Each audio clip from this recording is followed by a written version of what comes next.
안녕하세요, 팩도입니다. 한국전쟁은 이제 100일째가 되었고 38선을 넘은 국군은 이날 양양을 점령했습니다. 물론 후방에서는 아직 잔적을 소탕하고 있었으나 이제는 한국전쟁이 시작되기 이전부터 계속 벌여왔던 공비토벌 작전과 크게 다르지 않을 정도가 되어 있었죠. 또한 과거 적 전차가 서울로 침입한 통로였던 미아리를 되찾았으며 춘천을 완전히 탈환해내고 전 지역에서 소탕전이 계속되는 와중에 원주 남쪽에서 약간 큰 전투가 있었습니다. 상황이 이렇게 되자 중국은 더욱 노골적으로 참전하겠다고 유협했으며 메가더 장군은 정주와 함흥을 잇는 선을 설정하여 미군의 한정에서 2 이상 올라가지 않게 제한했지만 이 선 역시 38선보다는 북쪽에 있었죠. 다음날 이제 춘천 인근에서도 38선에 도달했으며 이미 넘어갔던 동해안에서는 간성을 점령했고 그 다음날에는 고성을 점령했습니다. 다시 다음날인 10월 5일에는 미군 역시 38선을 넘기로 결정하고 이날 임진강을 넘었으며 내륙의 국군은 원통을 점령하고 동해안의 국군은 장전을 점령했죠. 다음날 국군이 동두천을 탈환했으며 화천 인근의 중요한 수력발전소를 점령했고 양구와 통천을 점령했습니다. 그 다음날 38선을 돌파하기로 결정했던 미군은 개성에 일부 진입하며 이날 실제로 38선을 넘었고 동두천 북쪽의 국군도 38선 직전까지 도달했죠. 한편 유엔 총회에서도 38선 돌파를 승인하고 한국을 통일하는 결의안이 가결되었으며 이날엔 태국의 지상군도 도착하여 작전을 시작했습니다. 다음날인 전쟁 106일째에는 국군이 동두천 북쪽에서도 새롭게 38선을 돌파했고 화천을 점령하고 회양을 점령했으며 원산의 남동쪽까지 점령했습니다. 한편 이날에는 연합군 항공기가 소련 지역으로 넘어가 소련 비행장을 오폭하는 사고도 일어났죠. 다시 다음날이 되어 국군이 임진강 일대를 장악하여 탈환해냈으며 연천을 점령하고 김화도 점령했죠. 또한 남대천을 넘는 데 성공하여 신고산을 점령하고 원산에 더욱 접근했으며 메가더 장군은 이날 김일성에게 최후의 항복 권고문을 보냈습니다. 그 다음날인 10월 10일에는 미군이 백천을 점령했으며 국군이 연천 북쪽으로 진출하여 철원까지 점령했고 중요 도시인 원산도 점령하는 데 성공했죠. 한편 며칠 전 유엔 총회에서 가결된 한국통일 결의안을 이날 한국 정부에서도 공식적으로 동의했습니다. 다음날엔 평강까지 도달하고 덕원을 점령했으며 이제 원산 비행장을 아군이 사용하기 시작했고 김일성은 며칠 전 있었던 메가더 장군의 최후 항복 권고를 거부하고 북한군의 최후 항전 명령이 내려졌죠. 그 다음날엔 미군이 한포리에 돌입하고 국군은 상령을 점령했으며 대통령은 원산까지 방문하여 표창식을 진행하기도 했습니다. 다시 다음날인 전쟁 111일째에는 국군이 시변리와 이천을 점령하고 동쪽의 국군도 문천까지 점령했죠. 다음날의 국군은 신계를 점령하고 동쪽에서도 고흥과 영흥을 점령했으며 아군 항공기의 완전한 우세로 인해 거의 활동이 없던 적 항공기가 이날 이례적으로 gem포 비행장을 기습하기도 했습니다. 그 다음날에는 미군이 남천점을 점령했고 국군은 곡산을 점령했으며 동쪽의 국군은 영흥을 지나 정평의 중간 지점까지 점령했죠. 다시 다음날의 미군은 연안을 탈환해내고 신막과 서흥에 진출했으며 국군은 서안을 점령하고 동쪽에서도 정평을 점령했습니다. 그리고 이날에는 이미 중공군 선두부대 일부가 국경선을 넘기 시작했죠. 다음날인 10월 17일에는 미군이 해주와 재령을 점령했으며 영국군이 사리원을 점령하고 미군이 평양 인근인 황주까지 점령했고 국군 역시 율리와 상원을 점령하며 점점 평양에 접근해가고 있었습니다. 또한 동쪽의 국군도 함흥과 흥남을 점령했죠. 한편 이날에는 터키 지상군도 도착하여 작전을 시작했습니다. 다음날 미군은 진남포를 목표로 진격했으며 이제 가장 중요한 적도시인 평양을 앞두고 아군은 대동리, 흑교리, 율리에서 진격했습니다. 한편 강동을 점령한 국군은 평양 공격에 참여하는 대신 더 북쪽으로 향했으며 양덕에도 국군이 진출하고 동해안에서는 지금까지 소규모 전투 위주로만 진격해온 국군이 이날 원산 북쪽에서 잔적과 큰 규모의 전투를 벌여 승리했습니다.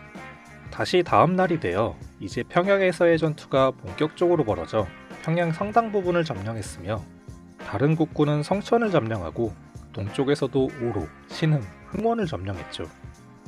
한편 중공군은 이제 대규모 부대를 파병하기 시작했으며 메가더 장군은 기존의 미군의 북상 제한선을 더 북쪽으로 확장하여 선포했습니다. 그 다음 날인 전쟁 118일째에는 평양에서의 전투가 끝나고 잔적 소탕이 시작되었고 미군은 숙천과 순천 지역의 공수부대를 낙하시켜 이 지역을 점령하여 적의 퇴로를 차단했고 지상으로 진격한 국군은 벌써 이날 중에 공수된 미군에 도달하여 연결했죠. 한편 이날 국군에게는 국경선까지 진격하라는 명령이 하달되었습니다. 다음 날에도 숙천 인근에 미군의 공수부대가 추가로 낙하하였고 이들과 평양을 점령한 아군의 포위 작전에 격전이 벌어져 아군이 많은 전과를 올렸지만 고립된 적이 거세게 저항하여 아군도 큰 피해를 보았죠. 또한 미군은 청천강을 넘기 시작했습니다. 다음날 영유에서의 포위 작전이 계속되어 미군과 함께 영국군, 호주군도 격전을 벌였고 국군은 개천과 영변을 점령하여 영변에서 많은 아군 포로를 구출했으며 그 중에는 유명한 소설가도 있었습니다. 개천에서는 적 패잔병들과 조금 큰 전투가 있었으며 국군은 가창에 진출하고 구장을 점령했고 휘청의 중간 지점까지 점령했죠. 그리고 동쪽에서도 북청을 점령했습니다. 다시 다음 날이 되어 영국군은 신안주를 점령하고 그 인근에서 청천강을 넘었으며 국군의 후속 부대도 군우리 인근에서 강을 건너 그 북쪽을 점령하고 북쪽의 국군은 이날 온정을 점령하고 회목 중간 지점과 극성령, 휘청까지 점령했죠. 국군은 또한 북창, 덕천, 영원을 점령했으며 동쪽의 국군은 신북청, 이원을 점령했습니다. 또한 원산에서는 대규모의 잔적과의 교전에서 국군이 승리했고 한편 이날에는 네덜란드의 지상군도 도착하여 작전을 시작했습니다. 다음 날인 10월 24일에는 국군도 안주를 점령하고 청천강을 넘었고 용산을 조금 큰 교전 끝에 점령하고 양강에서 교전을 벌였으며 이 교전에서부터 중공군으로 의심되는 적군이 발견되기 시작했습니다. 국군은 또한 회목을 점령하고 동쪽의 국군도 후치령에서 교전을 벌였죠. 한편 이날에는 신메가더 라인조차 폐지되고 미군 역시 국경선 인근까지 진격이 허가되었습니다. 다음 날인 전쟁 123일째 영국군이 박천을 점령하고 국군은 운산을 점령한 후 그 북쪽으로 진격해 교전을 벌였으나 적의 공격에 패배하여 철수했고 이 전투의 도중까지는 적을 북한군이라 생각했으나 최초로 중공군 포로를 잡으면서 중국의 개입이 공식적으로 확인됩니다. 또한 온정의 북서쪽에서도 국군이 적과의 격전 끝에 패배하여 후퇴하자 초산 방향으로 진출한 국군이 후방이 차단될 위험에 빠졌으며 이곳의 적군 역시 중공군이었으나 아직은 북한군으로 알고 있었죠. 그러나 이런 후방의 상황을 모르는 북쪽의 국군은 이날 격전 끝에 승리하여 고장을 점령했으며 중공군은 동쪽에서도 출현하여 오로 북쪽에서 중공군 포로를 잡으면서 중국의 개입이 다시 확인됩니다. 한편 후치령 인근에서의 국군의 교전은 계속되었고 동해안의 국군은 단천을 점령했습니다. 다음날 운산에서의 국군의 격전이 계속되어 국군의 공격 시도가 중공군에 의해 실패했으며 온정의 국군도 중공군에게 공격받아서 큰 피해를 보았습니다. 여전히 후방의 상황을 모르는 북쪽의 국군은 국경도시인 초산을 중공군과의 대규모 전투 끝에 점령하며 압록강에 도달하는 데 성공하였으나 후방의 상황으로 후퇴를 시작했죠. 동쪽에서는 우전호 근처까지도 진격하여 교전을 벌였으며 후치령 지역의 전투는 유리하게 계속되어 일부 전진했죠. 한편 이날 미군은 원산 상륙작전을 벌였으나 사실 이 작전은 크게 지연된 것으로 그동안 국군이 원산을 이미 점령하여 상륙작전은 안전하게 이루어졌습니다. 다음 날인 전쟁 125일째 운산에서 이틀째 이어진 국군의 공격은 중공군에 의해 이날도 실패하였고 온정의 국군에게 계속된 중공군의 공격에 국군은 결국 패배하여 철수했으며 이에 후방이 차단된 북쪽의 국군은 고장으로 철수했죠. 동쪽의 후치령 지역에서는 국군의 승리로 크게 전진하여 황소안호와 풍산을 점령했고 동해안의 국군도 계속 전진하여 성진의 직전까지 점령했습니다. 다음 날인 10월 28일에는 그동안 운산의 국군에게 계속된 중공군의 공격이 줄어들며 적의 공세를 저지하는 데 성공했으며, 고장내서 고립된 국군은 항공 보급을 받으며 후퇴를 계속했습니다. 동쪽에서는 부전호 인근에서 교전이 계속되어 국군이 적의 공격을 격퇴하였으며, 성진에도 국군의 공격이 이어져 격렬한 전투가 계속되었죠. 다음 날인 전쟁 127일째, 호주군이 정주를 공격하여 격렬한 전투 끝에 승리했고, 미군은 태천에서 교전을 벌여 점령했으며, 여기서는 미군도 중공군 포로를 잡으며 미군 역시 중국의 개입을 직접 확인합니다. 운산에서는 전날에 이어 국군이 적을 성공적으로 막아내고 있었고, 전방에 고립된 국군은 완전히 포위되어 산악지역으로 흩어지기 시작했으며, 동해안의 국군은 성진을 점령했죠. 또한 이원에서는 역시나 아군이 장악한 안전한 지역이었으나 미군이 상륙작전을 벌였고 국경을 향해 전진했습니다. 다음날 정주의 호주군은 거센 공격을 받아 호주군 최고 지휘관까지 부상으로 후송되었지만 결국 정주를 지켜냈으며, 고장 남쪽 인근에서 고립된 국군은 이날도 대대적인 공격을 받고 산으로 흩어져 후퇴했습니다. 그래도 운산 지역에서는 계속되는 적의 거센 공격을 여전히 잘 저지해내고 있었으며, 이원에 상륙하여 전진하던 미군은 이날 풍산 인근에서 국군과 합류하였죠. 다음 날의 전쟁 129일째, 미군은 호주군이 지키는 정주를 지나 그 북서쪽에서 적과 격렬한 전차전을 벌여 크게 승리하고 계속 전진하였으며, 미군은 이날 구성도 점령해냈고, 운산을 며칠째 잘 사수해내던 국군은 미군과 합류하여 방어선을 강화했습니다.